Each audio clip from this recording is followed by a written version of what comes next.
কে এই Ibrahim Traore, যাকে দেখে ভয়ে কাঁপছে পশ্চিমা বিশ্ব?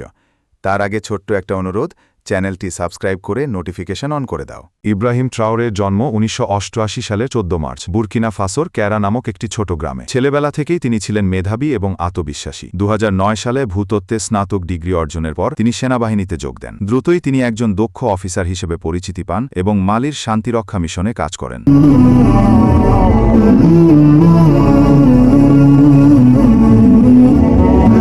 ২০২২ সালের ৩০ সেপ্টেম্বর দেশজুড়ে রাজনৈতিক অস্থিরতা, দুর্নীতি আর সন্ত্রাসবাদে জর্জরিত বুরকিনা ফাসো। এমন পরিস্থিতিতে সেনাবাহিনীর একদল সদস্য বিদ্রোহ করে এবং ক্ষমতাচ্যুত করে তৎকালীন অন্তর্বর্তী প্রেসিডেন্ট দামিবাকে। এই বিদ্রোহের নেতৃত্বে ছিলেন মাত্র ৩৪ বছর বয়সী ক্যাপ্টেন ইব্রাহিম ট্রাওরে। মাত্র কয়েকদিনের মধ্যে তিনি জনগণের সমর্থন পান এবং ২১ অক্টোবর ২০২২-এ অন্তর্বর্তী প্রেসিডেন্ট হিসেবে শপথ নেন। তিনি তখন হয়ে ওঠেন বিশ্বের সবচেয়ে তরুণ রাষ্ট্রপ্রধান।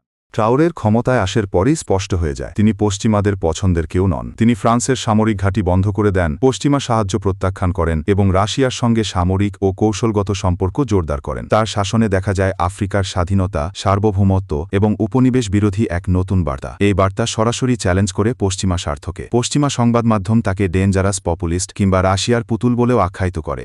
ইব্রাহিম ট্রাওরে শুধু বিপ্লবের নেতা নন, তিনি বাস্তব কিছু করে দেখাতে চেয়েছেন। তিনি শুরু করেছেন ১০০০টি নতুন ঘর তৈরির প্রকল্প, যা অভ্যন্তরীণ বাস্তুচ্যুতদের জন্য আশ্রয় দেবে। তিনি বলছেন সরকারের ব্যয় হ্রাস করেই এই প্রকল্প চলবে, জনগণের বেতনের উপর চাপ না দিয়েই। তবে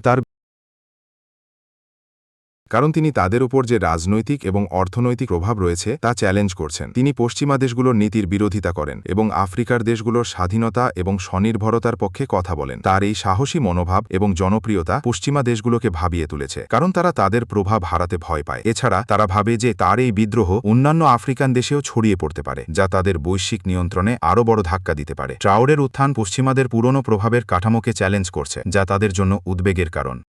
তো আজকের আলোচনা এই পর্যন্তই। ভালো লাগলে লাইক এবং সাবস্ক্রাইব করতে ভুলবেন না। আবার দেখা হবে। Subscribe now.